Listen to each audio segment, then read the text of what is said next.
Hello friends, welcome to my YouTube channel. और आज आप लोगों को मैं बताने वाली हूँ कि जिस किसी की भी नॉर्मल डिलीवरी हुई है उन लोगों को डिलीवरी के बाद में स्टिचेस का कैसे ध्यान रखना है, उनको कैसे प्रिवेंट करना है, उनकी कैसे देखभाल करनी है, उन सब के बारे में आपको बताने वाली हूँ। तो जो भी न्यूली मॉम्स हैं जिसकी रिसेंटली ही डिलीवरी हुई है, नॉर्मल डिलीवरी हुई है, उन लोगों को स्टिचेस तो आए ही हैं। मतलब कुछ लोगों को स्टिचेस नहीं आते हैं, जिनकी क्विक डिलीवरी हो जाती है, उनको स्टिचेस की ज़रूरत नहीं पड़ती है। लेकिन कुछ लोगों को स्टिचेस आते हैं क्योंकि उनको हल्का सा कट लगाना पड़ता है, जो कि मुझे लगाया गया था, तो उनको स्टिचेस लगाना। तो काफ़ी टाइम से मुझे अपनी प्रेगनेंसी की पूरी जर्नी आप लोगों के साथ शेयर करनी थी, लेकिन वो तो इतना भी टाइम नहीं है कि मैं आप लोगों के साथ वो शेयर कर सकूं। वो मैं किसी और वीडियो में करूँगी। फ़िलहाल मैं आप लोगों के साथ मेरी स्टिचेस की जो हीलिंग प्रोसेस था, जो रिकवरी थी, वो मैं आप लोगों के साथ शेयर करूँगी। And I'm definitely sure कि सब mom out there will get help through this video. Okay, then let's start.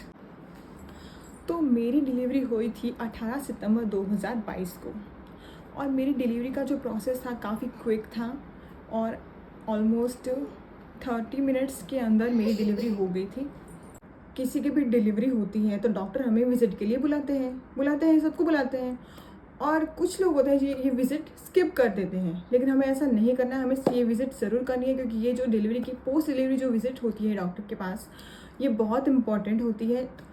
मुझे बुलाया था 1 वीक के बाद में, और बाकी 6 हफ्तों के बाद में मुझे बुलाया था। आफ्टर अ मंथ मुझे बुलाया था, तो मैंने तो दोनों ही विज़िट करी थी।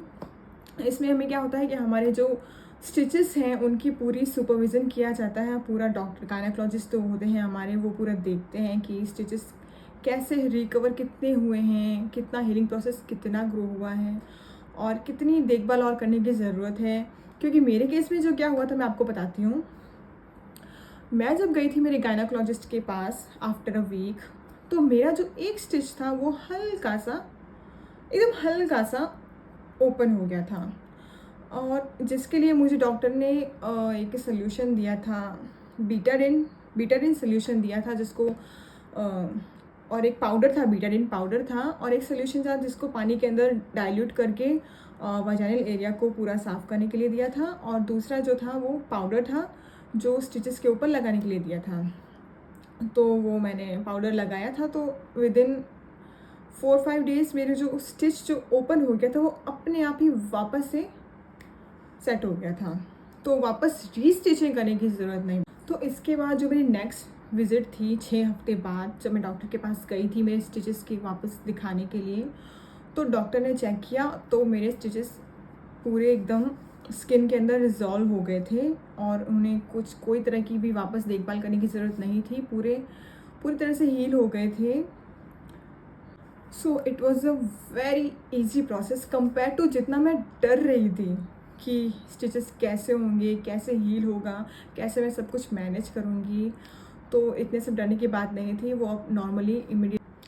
तो अब बात करती हूँ मैं आपके लिए टिप्स की, जो मैंने नोट डाउन करके रखे थे, जो मुझे मेरे डॉक्टर ने इंस्ट्रक्ट किए थे मेरी डिलीवरी की टाइम, वो मैं आप लोगों के साथ शेयर करती हूँ। तो tip number 1, don't walk around. मतलब आपको ज़्यादा हिलना डुलना नहीं है, ज़्यादा वॉक नहीं करना है। क्योंकि मुझे याद है जब मेरी डिलीवरी हुई थी तो मैं इनफैक्ट उसी दिन आद्रा को होल्ड करके चलना चाहती थी, मैं ऐसे घूमूं ऐसे करूं, लेकिन मुझे मेरे डॉक्टर ने मना किया था। और हमारे यहाँ क्या होता है एक चीज़, कि हमारे यहाँ बोलते हैं, आप क्या बोलते हैं नहीं पता नहीं, हमारे यहाँ बोलते हैं कि बच्चे को आप दूध जब ब्रेस्ट फीडिंग कराते हो, दूध पिलाते हो, तो आप ऐसे पालती मार के बैठ के फिर दूध पिलाओ। अगर सो के पिलाओगे तो बच्चे के कान में दिक्कत हो जाती है, ऐसा हमारे यहाँ बोलते हैं। तो मैंने भी इनफैक्ट ऐसा किया था, तो स्टिच मेरा ओपन हो गया था। वो मैंने आपको बताया है, मेरा स्टिच ऐसे ओपन हुआ था। तो डॉक्टर को जब मैंने बताया कि मैंने ऐसे पालती मार के बैठ के दूध पिलाया है, तो डॉक्टर ने कहा इसकी वजह से ही आपका स्टिच ओपन हुआ है, तो ऐसे बैठ के नहीं पिलाना है, आपको ब्रेस्ट फीडिंग सोकर ही करानी है, कम से कम 7-10 दिन के लिए। तो ज़्यादा हिलना डुलना नहीं है। आप हाँ नॉर्मली आप धीरे धीरे चल सकते हो, क्योंकि चलना भी ज़रूरी होता है। आप एकदम से थोड़ा बहुत एक्टिवनेस होनी ज़रूरी है, तो आप थोड़ा बहुत चल सकते हो, लेकिन आपको ज़्यादा हिलना डुलना नहीं है। इससे होगा आपके स्टिच ओपन हो सकते हैं, और अगर आप थोड़ा इसको लाइटली लोगे तो आपका जो स्टिचिंग जो है वो हीलिंग प्रोसेस की तरफ बढ़ेंगे और आप जल्दी से रिकवर होंगे। तो हमारा सेकंड टिप है, it is very very important, और जो है मेंटेन हाइजीन।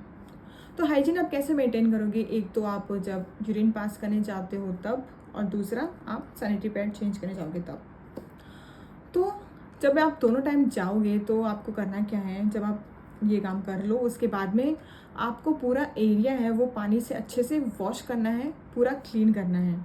और हो सके तो आपको, अगर आपके पास टाइम है तो अच्छे से एयर ड्राई करना है। एयर ड्राई करने से आपके स्टिचेस है वो जल्दी हील होते हैं।